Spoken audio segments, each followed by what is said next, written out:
Hey guys, Brandon's here to talk about my 4 training runs for optimal health. So growing up, I never enjoyed running unless it was a 100-meter sprint.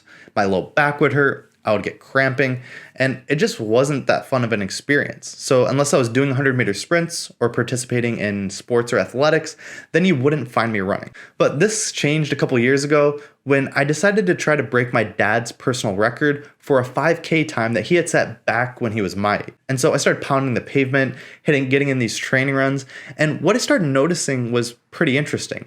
My preference for running changed, similar to my preference for food changing the more I ate plants. So the more I ran, the more I started to enjoy running. Similar to the more plants I started eating, the more I started enjoying eating plants. And this was kind of interesting. It made me think about, do we do the things we like, or do we like the things we do?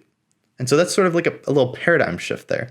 But ever since then, I've started liking running more and more every day. I look forward to running as soon as I'm out of work. The sun's usually out, and it's just a good experience. So today, I'm going to detail the 4 training runs I perform for optimal health. And whether you're training for a 5K race, or you're a weekend warrior, or you're just looking to improve your overall health, these 4 runs are going to do just that. And maybe you don't like running, but you enjoy some other aerobic activity like swimming or cycling or rowing. These same frameworks for these 4 runs that I'm going to detail today can apply to those situations as well. So let's get into it.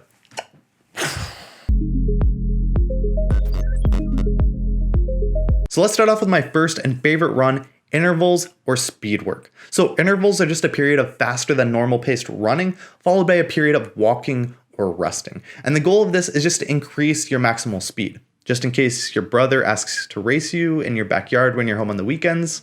So far, this interval training running session has ensured victory every single time. So I usually start my interval day by performing a 1-mile warm-up, where each quarter mile I'm increasing my speed.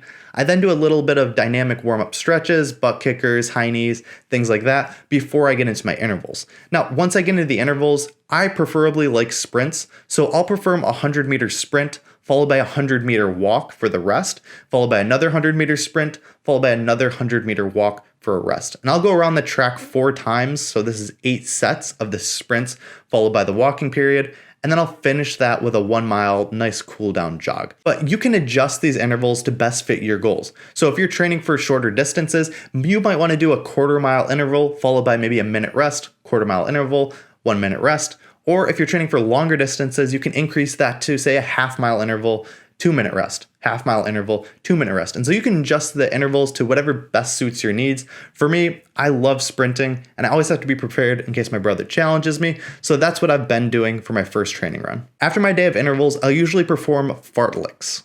Fartleks?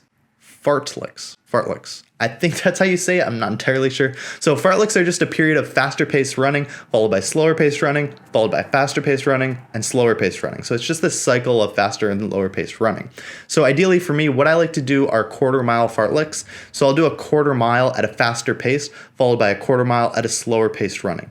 And the idea behind this, the goal is to increase your endurance at that higher speed period. So you can run at that faster speed for a longer period of time. And it also helps out just in case you're out for a nice jog and then a dog starts chasing you, that you have the endurance to outrun that dog at that higher speed. Well, this has not necessarily happened to me. It has happened to my dad a few times where he's been chased and caught, so I'm just learning from his mistakes, using these training runs to prevent that from happening. So like I mentioned, while I usually do the quarter mile fartleks, quarter mile fast, quarter mile slow, quarter mile fast, quarter mile slow, I'll usually run it at about 2.5 miles for my total distance. Sometimes I'll mix in half-mile fartleks, so a half mile at a faster pace and a half mile at a slower pace, and you can adjust it again based on your goals. For me, I'm running that faster pace at about a 6-minute mile pace, and then that slower pace at about a 7-minute 30-second mile pace. And I'm just using my Apple Watch to kind of gauge what pace I'm running at. And again, you can adjust it based on your needs, based on your speed. But yeah, faster pace running followed by slower pace running, and just going through multiple cycles of that for my second training run. And my next training run is the endurance run, which is a run that I never thought I would enjoy, but it's become my second favorite run. So the endurance run is just performed at a slower than usual pace running, and you're just looking to increase your distance volume or just total mileage, which is going to increase your total endurance for running. And the reason I never liked this run previously was I'd always set out a goal to run 5 or 6 miles in a run, and then I'd be gassed after 3 to 4 miles and have to quit and give up on it. And it seems so stupid now to think about it, but the reason why I was always getting gassed out at 3 or 4 miles was just I was pushing myself too hard during the runs. Endurance runs aren't necessarily supposed to be pushed at maximal effort. The goal of an endurance run is to increase your mileage or endurance. So a lot of times you'll have to step back your effort level to increase that. And a good way to do this is to run while your heart is maintained in a zone 2 heart rate. So a quick and messy way to do this is to take the number 180, then subtract your age to get your final result. So for me, I'm 29 years old, 180 minus my age, 151 is the beats per minute, the heart rate that I should be targeting for the entire duration of the run. And surprisingly, what I've been doing lately is just I use my Apple Watch, I try to monitor my heart rate, keep it at 151 beats per minute for this long run, and I'm able to push out 5 to 6 miles easily. Honestly, I could keep going longer, and it was just kind of crazy to realize, like, once I step down the level of effort, I keep my heart rate in that zone 2 heart rate, that these runs can be performed a lot easier and they're a lot more enjoyable. And so yeah, this is just a run where I enjoy, where the extended amount of time allows me to go explore new areas of town while running, and just allows the extended amount of time to help clear my mind and de-stress.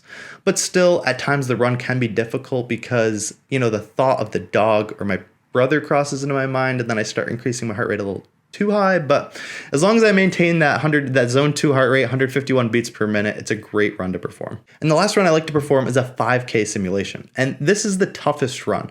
So with the 5K simulation, I'm essentially simulating a 5K race where I'm running at a faster than normal pace for the entire duration of the period. So that's what comes out to about 3.1 miles. Lately, I've been running it at about around 20 minutes. And it's just a great way to benchmark my results to see how much have I improved since the last race run that I performed. Now, I don't run this at 100% effort every time, depending on how sore I'm feeling, but I definitely push myself to an uncomfortable level every time and mix in 100% effort to simulate that 5K race. So those are my 4 training runs, and the framework for these 4 training runs are performed by a number of different athletes in a number of different sports. And I enjoy them because it provides variety to my running routine, which is pretty fun, and it also helps me become a more well-rounded athlete. I usually run 4 times every 5 to 6 days and then just take days off when I'm feeling pretty sore or if it's raining outside. But honestly, this has become pretty hard because I'm enjoying running a lot more this year than I have in a lot of other years. And so if the weather's nice out, I'm usually going out running. And I just ended a 14-day running streak the other week when it finally ended up raining. And that was hard because every day I wanted to rest. I was pretty sore, but the sun was out. It was beautiful. And when I come home from work and see that, I just want to be outside, and going for a nice run is just so enjoyable now. And I never thought I would say that a couple years ago because, like I mentioned, I'd never enjoyed running. So I'm not too strict on my routine. I stick to this 4 training routine cycle and then just take rest days here and there, depending on if I'm feeling sore or what the weather's like. So here are my final thoughts. Whether you're a runner, a cycler, or a rower, the frameworks for these 4 training runs can be used to add variety into your current routine, improve athletic performance, or improve your overall health. Interval training in case your brother wants to race you, fartleks in case you get chased by a wild animal, endurance runs to clear your mind and explore town, and race runs to benchmark your progress. These 4 training runs are what I'm doing to optimize my overall health. And if you don't like doing aerobic activity, it might be worth asking yourself, do you not do aerobic activity because you don't like it? Or do you not like it because you don't do it? Either way, exercise, improve, and have fun. Thank you guys for stopping by and checking out my channel. If you did like this video, please let me know by hitting the like button. Any questions, drop them in the comments below. And if you want to see more videos like this, please subscribe to my YouTube channel. Lastly, I offer a free health kit, which has my top 10 sleep tips, 1 whole foods plant-based recipe, and a mobility workout that you can stream on any device. That is free. There's a link down in the description for that. It also gets you signed up to my weekly newsletter, where I provide the 3 most important things I've read, watched, or listened to within the past week. All of that completely free. Link down in the description if you're interested in that. Thanks again for watching, and I look forward to seeing you guys next week.